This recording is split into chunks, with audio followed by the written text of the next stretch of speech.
Episode opening സീനിൽ ഒരു flash back ആയിരിക്കും കാണിക്കുക. ഫ്ലാഷ് ബാക്കിൽ നമ്മുടെ കുഞ്ഞൻ ലൂഫി അവൻ ഡെവൽ ഫ്രൂട്ടിന്റെ പവർ അവന് കിട്ടിയതിന് ശേഷം കടലിലേക്ക് തെറിച്ച് വീഴുകയാണ്. ഒരു സീ മോൺസ്റ്റർ ആണെങ്കിൽ ലൂഫിയെ കണ്ട് വായിൽ വെള്ളം ഊറി അവനെ കടിച്ചു പറിക്കാൻ ഓടി അടുക്കും. ഉടനെ ഷാങ്ക്സ് അവനെ സേവ് ചെയ്യാണ്. ഷാങ്ക്സിന് അവന്റെ കൈ നഷ്ടാവും. അത് നമ്മുടെ ലൂഫിക്ക് തീരെ സഹിക്കാനാവില്ല. ഷാങ്ക്സ് ആണ് ലൂഫിയെ അവനെ സമാധാനിപ്പിക്കും. എനിക്ക് കുഴപ്പമൊന്നുമില്ല, നിന്റെ ജീവന് അതിനൊന്നും സംഭവിച്ചില്ലല്ലോ. അതിന് ലൂഫി പറയും, ഇന്നല്ലെങ്കിൽ നാളെ ഞാനൊരു പൈററ്റ് കിങ്ങായി മാറി എന്റെ നന്ദി അത് ഞാൻ നിങ്ങളോട് കാണിക്കും. അതിന് ഷാങ്ക്സ് അവനെ വെറുപ്പിക്കും. നിന്നെ കൊണ്ട് പൈററ്റ് കിങ് ഒന്നും ആവാൻ കഴിയില്ല, അതിന് ഒരുപാട് കഷ്ടപ്പാടും പ്രയത്നവും അതുപോലെ തന്നെ കഴിവും ആവശ്യമാണെന്ന് പറയും. അതിന് ലൂഫി അവൻ അടിച്ചു പറയും, എന്റെ കഴിവും പ്രയത്നവും ലക്ഷ്യബോധവും കൊണ്ട് തന്നെ ഞാൻ എന്റെ സ്വപ്നം അത് നിറവേറ്റും. കുഞ്ഞു ലൂഫിയുടെ വലിയ വർത്താനമൊക്കെ കേട്ട് നമ്മുടെ ഷാങ്ക്സ് ആൾക്കാണെങ്കിൽ ഒരുപാട് സന്തോഷമാവും. സോ അവസാന സമയം ഷാങ്ക്സിന് ഏറ്റവും പ്രിയപ്പെട്ട വിലപ്പെട്ട അവന്റെ തൊപ്പി തന്നെ ലൂഫിക്ക് സമ്മാനമായിട്ട് കൊടുക്കുകയാണ്. അങ്ങനെ സീൻ കട്ട് ചെയ്ത് ഇപ്പൊ പ്രസന്റ് കാണിക്കും. പ്രസന്റില് നമ്മുടെ പച്ചത്തലയൻ അവനാണ് അവന്റെ അസിസ്റ്റൻസിന് ലൂഫിയുടെ ഈ ഫ്ലാഷ് ബാക്ക് സ്റ്റോറി അത് പറഞ്ഞു കൊടുക്കുക. അത് പറയുമ്പോൾ തന്നെ അവന് ഭയങ്കര രോമാഞ്ചവും വിഷമവും വല്ലാത്ത സന്തോഷമൊക്കെ തോന്നും. ചുറ്റുമുള്ളവർക്കും അത് കേൾക്കുമ്പോൾ ഭയങ്കര സന്തോഷമൊക്കെ വന്ന് അവരുടെയും കണ്ണ് നിറയാണ്.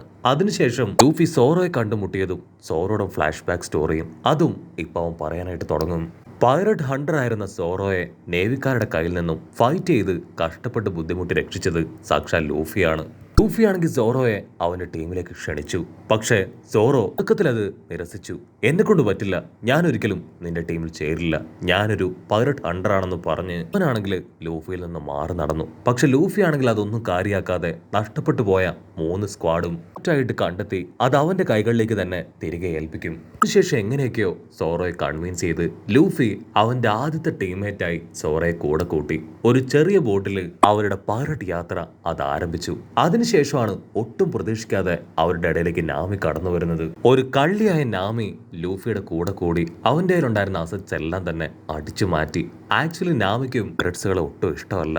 അതിന് കാരണം വർഷങ്ങളായിട്ട് അവരുടെ ഐലാൻഡിനെ അടക്കി ഭരിച്ചിരുന്ന ഫിഷർമാൻ പൈററ്റ് ആയിരുന്ന അർലാങ്ങിനോടുള്ള വെറുപ്പും ദേഷ്യവുമായിരുന്നു. അർലാങ്ങിന്റെ വാക്ക് വിശ്വസിച്ച് 100 മില്യൺ ബെറീസ് അവൾ അർലാങ്ങിന്റെ അടുത്തേക്ക് എത്തിച്ചു. പക്ഷെ അർലാങ് ആണെങ്കിൽ അവളെ ചതിച്ചു. ഇതിൽ മനം നൊന്ത് എല്ലാം നഷ്ടപ്പെട്ടു നിന്ന നാമിയെ സഹായിച്ചത് സാക്ഷാൽ ലൂഫിയും സോറോയുമാണ്. ലൂഫി ആണെങ്കിൽ അർലാങ്ങിനെ തല്ലിക്കൊന്ന് അവളുടെ ഐലാൻഡിനെ അവന്റെ കയ്യിൽ നിന്ന് മോചിപ്പിച്ചു. അതിൽ ഇംപ്രസ്ഡ് ആയിട്ടുള്ള നാമി അവന്റെ കൂടെ കൂടി. അതിനുശേഷം ഉസോപ്പിനെ കണ്ടുമുട്ടിയ കഥ അത് പച്ചത്തലയൻ പറയും. ഉസോപ്പ് ആണെങ്കിൽ അവന്റെ ഗ്രാമത്തിലൂടെ അലഞ്ഞു തിരിഞ്ഞ് നടന്ന് കുറെ നുണക്കഥകളൊക്കെ ആയിട്ട് ഒരുപാട് പേരെ പറ്റിച്ചും കളിയാക്കിയും അങ്ങനെ സന്തോഷിച്ച് നടന്ന ആളാണ്. ഇടയ്ക്ക് വന്ന് നമ്മുടെ ആൾക്കാരെയും ആദ്യം ഉസോപ്പ് പറ്റിക്കാൻ ശ്രമിച്ചു. അതിനുശേഷം കയയെ രക്ഷിക്കാൻ നമ്മുടെ ആൾക്കാർ ഉസോപ്പിനെ സഹായിച്ചു. അതിന് പ്രതിഫലമായിട്ട് കയ ഗോയിൻമറി കപ്പല് നമ്മുടെ ആൾക്കാർക്ക് സമ്മാനമായിട്ട് കൊടുത്തു. അങ്ങനെയാണ് നല്ലൊരു അടിപൊളി കപ്പലിൽ നമ്മുടെ ആൾക്കാരുടെ പൈററ്റ് യാത്ര അതാദ്യമായിട്ട് തുടങ്ങിയത്. അതിനുശേഷമാണ് അവർ സ്ട്രെയിറ്റ് ആയിട്ട് ബറട്ടി കപ്പലിലേക്ക് പോയി ഒരുപാട് ഫൈറ്റ് ഒക്കെ ഉണ്ടാക്കുന്ന നമ്മുടെ സാഞ്ചിയെ മീറ്റ് ചെയ്തത്. ലൂഫിക്കാണെങ്കിൽ അവനെ ഭയങ്കരമായിട്ട് ഇഷ്ടാവും, പ്രത്യേകിച്ച് അവനുണ്ടാക്കുന്ന ഫുഡ്. അതേസമയം സാഞ്ചിക്കാണെങ്കിൽ ആ കപ്പൽ വിട്ട് വരാനായിട്ട് കഴിയില്ല. കാരണം ആ കപ്പലിന്റെ മെയിൻ ആളാണ് അവന്റെ ജീവൻ രക്ഷിച്ചത്. പിന്നീട് ഗ്രഗ് എന്ന് പറഞ്ഞ പൈററ്റ് അവിടേക്ക് വന്ന് ഫൈറ്റ് ഉണ്ടായി. അതിനെല്ലാം ഒടുവിൽ എല്ലാവരുടെയും അനുവാദത്തോടും സന്തോഷത്തോടും കൂടെ തന്നെ നമ്മുടെ സാഞ്ചിയെ ലൂഫിയുടെ കൂടെ പറഞ്ഞയക്കും. അവൾ ബ്ലൂവിലേക്ക് പോയി അവിടെ വലിയൊരു ഷെഫായി മാറണമെന്നാണ് അവന്റെ ഏറ്റവും വലിയ ആഗ്രഹം. അതിനുശേഷം നമ്മുടെ ചോപ്പറിനെ തേടിയെത്തും. ഡബിൾ ഫ്രൂട്ടിന്റെ പവർ കിട്ടിയ നമ്മുടെ ചോപ്പർ ഒരു ഡോക്ടറിന്റെ കയ്യിൽ വന്ന് പെട്ടതും അവിടെ വെച്ച് അവനൊരു ഡോക്ടറായി മാറിയതും ലൂഫി അവനിൽ ഇംപ്രസ്ഡ് ആയിട്ട് ഫൈറ്റ് ഒക്കെ ചെയ്ത് ഒരു വിധത്തില് അവനെ അവരുടെ കപ്പലിലെ ഡോക്ടറാക്കി മാറ്റിയതും അങ്ങനെ എല്ലാ സ്റ്റോറിയും പച്ചത്തലയും പറയും. അങ്ങനെ കട്ട് ചെയ്ത് അവനിപ്പോ റോബിനെ ചൂണ്ടിക്കാണിച്ച് അവളുടെ കഥ പറയും. അവളൊരു ഡീമൺ ചൈൽഡാണെന്ന് പറഞ്ഞ് ആ ഗ്രാമത്തിലുള്ള എല്ലാവരെയും നേവിക്കാര് ചുട്ടെരിച്ചു കളഞ്ഞു. അവള് മാത്രമാണ് അവിടുന്ന് രക്ഷപ്പെട്ടു വന്നത്. പക്ഷേ അവൾ അലപ്പസ്റ്റയില് ക്രൊക്കഡൈലിനെ ലൂഫി തല്ലിക്കൊന്നതിന് ശേഷമാണ് അവന്റെ ടീമിൽ ചേർന്നത്. ആദ്യം അവൾ ആരാണെന്നോ എന്താണെന്നുള്ള സത്യം ലൂഫിയോട് അവൾ വെളിപ്പെടുത്താനായിട്ട് തയ്യാറായില്ല. ഇന്നു മുതൽ ഞാനും നിങ്ങളുടെ ടീംമേറ്റാണ്, ഞാനും നിങ്ങളോടൊപ്പം ഉണ്ടാവും എന്ന് അവനോട് പറഞ്ഞു. അവനാണെങ്കിൽ ഒന്നും ആലോചിക്കാതെ അപ്പൊ തന്നെ അവളെ അവന്റെ ടീമിൽ ചേർത്തു. അതിനുശേഷം അവരുടെ കപ്പൽ റിപ്പയർ ചെയ്യാൻ അവർക്ക് ഒരു സൈബോർക്കിന് ആവശ്യമായിരുന്നു. അങ്ങനെയാണ് അവര് ഫ്രാങ്കിയെ തെരഞ്ഞെടുത്തത്. പിന്നീട് പതിയെ റോബിനെ കുറിച്ചുള്ള രഹസ്യങ്ങൾ അത് പുറത്തു വരാനായിട്ട് തുടങ്ങി. അവള് കാരണം നമ്മുടെ ആൾക്കാർക്ക് ആർക്കും തന്നെ യാതൊരു ബുദ്ധിമുട്ടും ഉണ്ടാവാൻ പാടില്ല എന്ന് മനസ്സിൽ കരുതി അവളെക്കുറിച്ചുള്ള രഹസ്യങ്ങളെല്ലാം മറച്ചു വെച്ച് അവളുടെ മരണം അത് അവള് തന്നെ ഏറ്റുവാങ്ങുകയായിരുന്നു. പക്ഷെ ലൂഫിയും ടീമും നിങ്ങളെല്ലാം മനസ്സിലാക്കി ആ നേവിക്കാരോട് ഫൈറ്റ് ചെയ്ത് നേവിക്കൊരു വെല്ലുവിളിയായി മാറി അവളെ രക്ഷിച്ചു കൊണ്ടുവന്നു. അവിടുന്ന് അങ്ങനെ സീൻ കട്ട് ചെയ്ത് നാളുകൾക്ക് ശേഷം കടലിലൂടെ ചുറ്റിത്തിരിഞ്ഞ ഒരു ഡെവിൾ കപ്പല് നമ്മുടെ ആൾക്കാർ കാണും. എല്ലാവരും അതൊരു ഗോസ്റ്റ് കപ്പലാണെന്ന് പറഞ്ഞ് അതിന്റെ അടുത്ത് നിന്ന് പേടിച്ചു മാറും. നമ്മുടെ ആൾക്കാർ ധൈര്യത്തോടെ കപ്പലിലേക്ക് കയറി വരുമ്പോഴായിരിക്കും അവിടെ വെച്ച് അസ്ഥികൂടമായ നമ്മുടെ ബ്രൂക്കിനെ കാണാം. ആദ്യം ബ്രൂക്കിനെ കണ്ട എല്ലാവരും അവനൊരു ഗോസ്റ്റ് ആണെന്ന് തെറ്റിദ്ധരിക്കും. പക്ഷെ ലൂഫിക്കാണെങ്കിൽ അവനെ ഭയങ്കരമായിട്ട് ഇഷ്ടമായി. അപ്പൊ തന്നെ അവനെ ടീമിൽ ചേർക്കും. അതിനുശേഷം ബ്രൂക്കിന്റെ സ്റ്റോറി അതെല്ലാം കേട്ട് മനസ്സിലാക്കും. അവര് ഗ്രാൻഡ് ലൈനിൽ കണ്ട ആ ഒരു ഷാർക്ക് അത് ബ്രൂക്കിന്റെ ടീംമേറ്റ് ആണെന്നും അവിടെ വെച്ചാണ് അവർ തിരിച്ചറിയുക. പിന്നീട് അവൻ കടന്നുപോയ ഓരോ പ്രതിസന്ധികളെ കുറിച്ച് അവൻ ഡീറ്റെയിൽ ആയിട്ട് പറയും. അതിനുശേഷം അവന്റെ നഷ്ടപ്പെട്ടു പോയ ഷാഡോ അത് തിരികെ പിടിച്ച്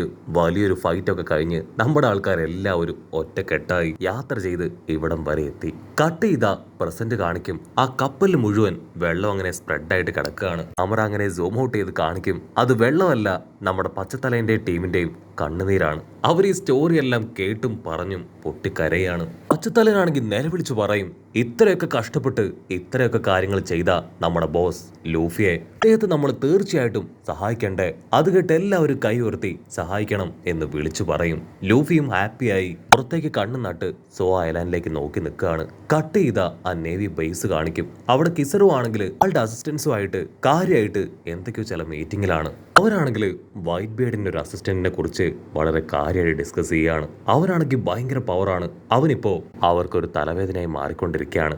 കട്ട് ചെയ്ത ഇവിടെ നമ്മുടെ ആൾക്കാർ അവരാണെങ്കിൽ ഡെസ്റോസിൽ നിന്ന് പുറപ്പെട്ടിട്ട് ഒരാഴ്ച കഴിഞ്ഞു. അവർക്ക് ചുറ്റുമാണെങ്കിൽ മഞ്ഞങ്ങനെ മൂടിക്കൊണ്ടിരിക്കുകയാണ്. മുൻപിൽ എന്താണെന്ന് പോലും അവർക്ക് കാണാനാവില്ല.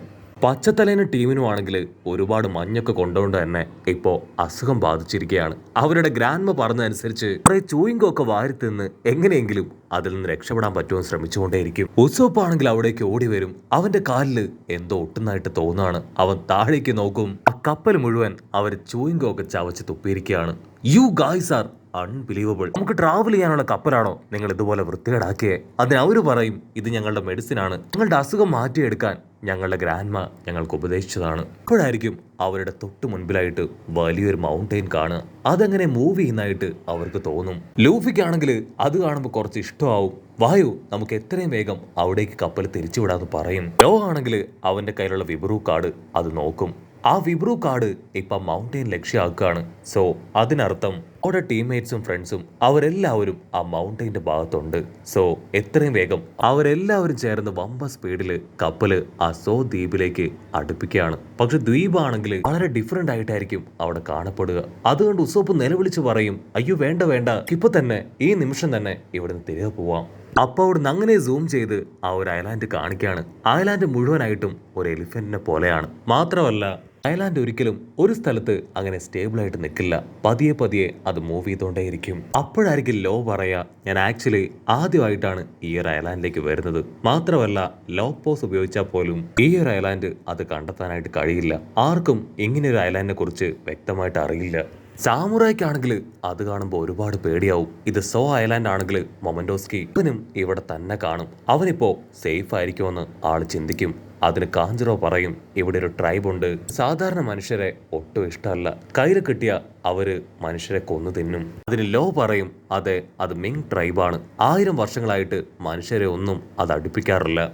മാത്രമല്ല ഈ എലിഫന്റ് ഐലാൻഡ് അത് ശരിക്കും ഒരാന തന്നെയാണ്. അപ്പൊ അവിടുന്ന് അങ്ങനെ സൂം ഔട്ട് ചെയ്ത് ആ ഒരു എലിഫന്റിനെ അതിനെ കാണിക്കുന്നതോട് കൂടെ ഈ ഒരു എപ്പിസോഡും അവസാനിക്കുന്നു. എപ്പിസോഡ് ഇഷ്ടപ്പെടുകയാണെങ്കിൽ തീർച്ചയായിട്ടും ലൈക്ക് ചെയ്യാനും കമന്റ് ചെയ്യാനും ഷെയർ ചെയ്യാനും മറക്കല്ലേ. അടുത്തൊരു അടിപൊളി എപ്പിസോഡുമായിട്ട് കാണുന്നവരെ it's me with Mallu episode.